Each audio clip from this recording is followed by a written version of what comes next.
kaloob-looban ng nakalulungkot ng gubat kung saan nagkabuhol-buhol ang baging at makakapal na halaman at ang malalaking dahon ng mga puno ay bumubuo ng isang bubong sa ibabaw ng madilim na kalawakan ng gubat. Ang mga daing at pag-iyak ng isang nag-iisang tao ay pumupuno ng mababangis na katahimikan ng hangin. Taong iyon ay nakatali sa puno ng higueras at halos wala ng buhay sapagkat siya si Florante, anak ni Doki Briseo at Prinsesa Floresca. Ah! Panginoon ko! Bakit? Bakit mo kami niyang mangyari sa akin? Bakit? Bakit mo niyang pagpasilan ni Adolfo si Haring Enzio at pinatay ang aking ama? Siguro, ito na ang aking katapusan. Sa hindi inaasahang panahon, may isang Moro na naglalakad sa gubat at may narinig na tinig. Oh, tadhana! Kay lupit mo! Kinuha mo ang aking minamahal. Kinuha mo si Plerida.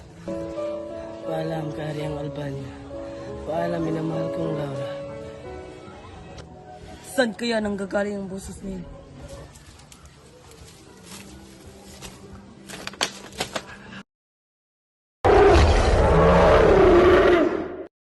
Napatay ni Aladdin ang tigre at tinulungan niya ang lalaking nakagapos.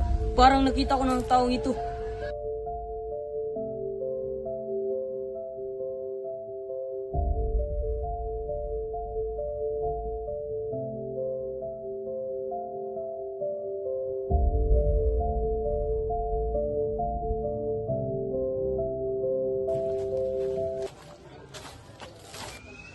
Ha! Sino ka? Huwag kang matakot. Ako ang sumagot sa'yo. Ngunit, hindi mo ba napapansin na tayo mag-aaway? Sa kang Moro! Hangal ka! Dinadagdagan mo lang yung pasakit. Kung gayon, salamat. Maaari ko bang malaman paano ka napadpad dito? Halika, tayaan mo ko magsalaysay. Ako si Florante, anak ni Doki Briseo ng Albania at Prinsesa Floresca ng Crotona. Tulong! Tulong! Berte, lumayo ka sa aking pinsan. Ito para sa'yo.